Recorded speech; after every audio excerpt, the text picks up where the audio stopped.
సరే కబ్జాని అనుకుందాం జరిసేపు. ఎవరి భూమి అది? కబ్జాని ఎవరి భూమి అది? భూదాన్ ల్యాండే కదా. ఎవరికి చెందాలి? పేదలకు చెందాలి కదా.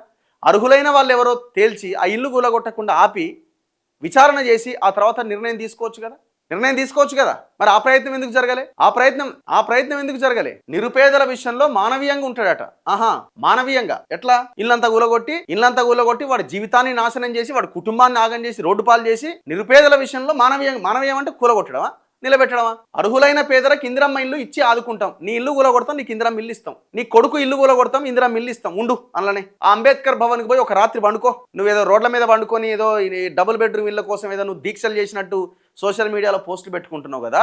నీ ఇల్లు కూలగొట్టుకో, వచ్చి అంబేద్కర్ భవన్లో పండుకో. ఒక్క రోజు రాత్రి పండుకో. నీకు తెలుస్తుంది ఆ బాధ ఏందన్నది. వాళ్ళు తినే తిండి తిను, నువ్వు పెట్టేది. ఆటోలలో నువ్వు ఏదో వరద సహాయం బాధితులకు వచ్చిన ఆటోల్లో ఫుడ్ తెచ్చి అక్కడ పెడుతున్నారు కదా, ఆ తిండి తిను చిప్ప పట్టుకొని. నువ్వు, నీ కొడుకు, నీ కుటుంబం అంతా. వెలుగుమట్ల భూదాన్ భూముల వివాదంపై తుమ్మల ప్రకటన. ఖమ్మం జిల్లా వెలుగుమట్ల భూదాన్ భూముల వ్యవహారంలో జరుగుతున్న ప్రచారంపై ఆవేశానికి లోను కాకుండా కార్యకర్తల సమయంతో వ్యవహరించాలని మంత్రి తుమ్మల నాగేశ్వరరావు సూచించారు. సామాజిక మాధ్యమాల్లో ప్రచారం చేసే వారిపై కేసులు పెట్టాల్సిన పని లేదు. భూదాన్ భూముల్లో అర్హులైన ప్రతి పేద కుటుంబానికి ఇండ్లిచ్చే బాధ్యత తనదే. భూదాన్ భూముల్లో ప్రతి పేద కుటుంబానికి 62 ఎకరాల భూమి వాళ్ళకే ఇవ్వాలి. నువ్వు ఇకనైనా బుద్ధి తెచ్చుకొని 62 ఎకరాల భూమి పేదలకే ఇవ్వాలి.